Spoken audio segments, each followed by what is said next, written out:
So it's Christmas morning, and I just got my new DD-12. Basically, all I did was take it out of the box and took it apart briefly and put some rim oil on some of the components inside there and worked it a few times. And I'm just dying to shoot it, so I went ahead and pulled out a box of just whatever random cheap stuff I had in the gun safe, which is just some Winchester light target loads, 12 gauge, 2 3/4 inch, number 8 shot. I checked my gas setting over here, and it's tough to see in the video, but it's set full wide open.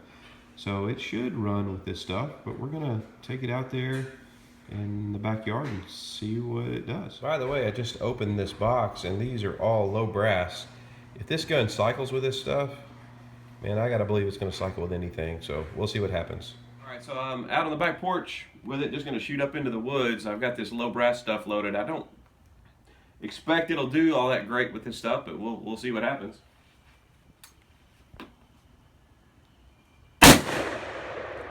Yeah, that's pretty light.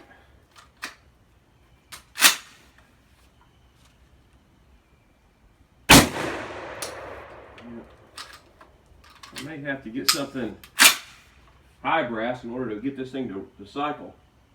Yeah.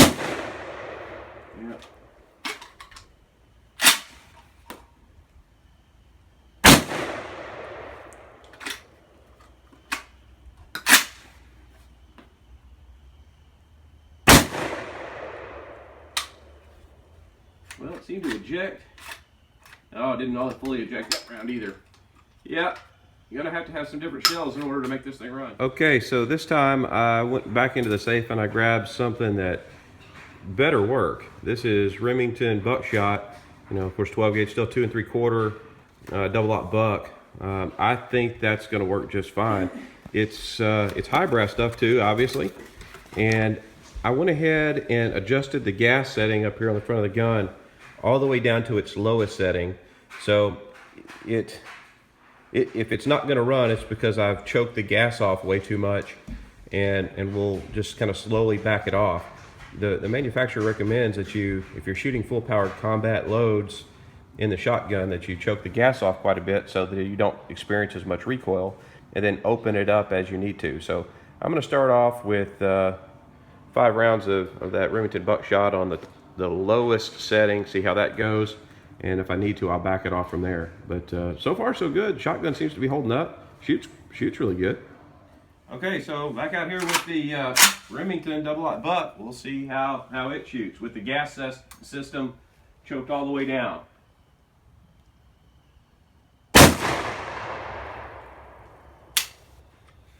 Yeah, didn't load that next round.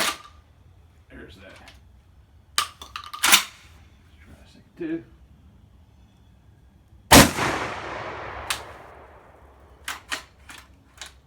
Yep, same thing. Didn't load it.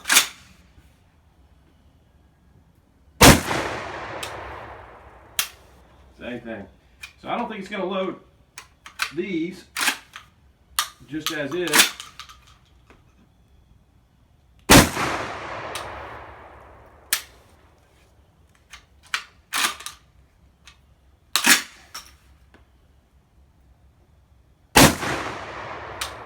Yeah. You're going to have a little more gas if it's going to run those.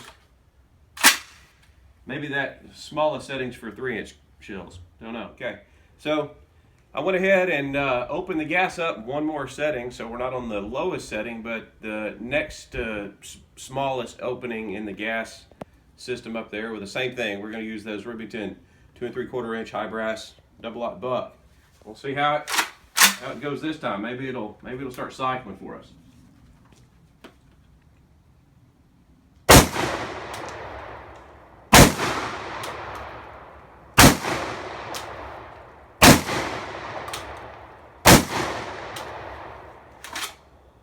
That seemed to do it. That did the trick.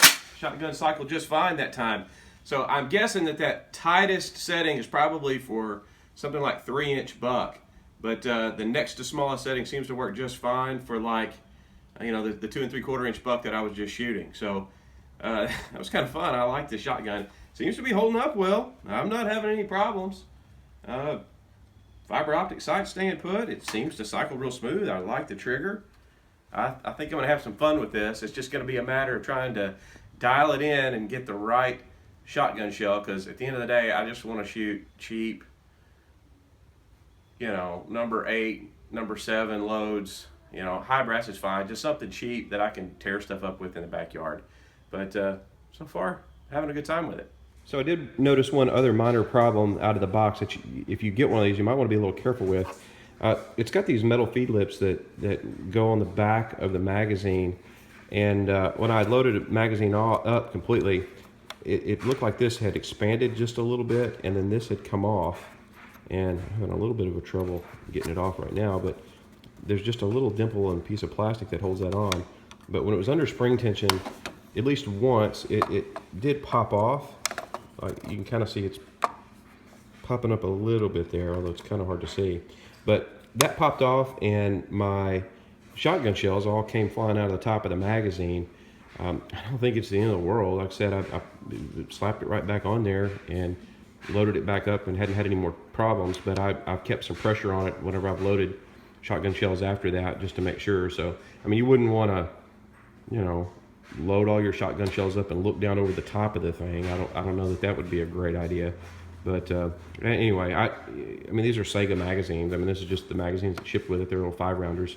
And most people, including myself, are probably going to get new magazines eventually anyway. So I won't take that as a knock on the shotgun. I think it's just the magazine it's shipped with. But they work.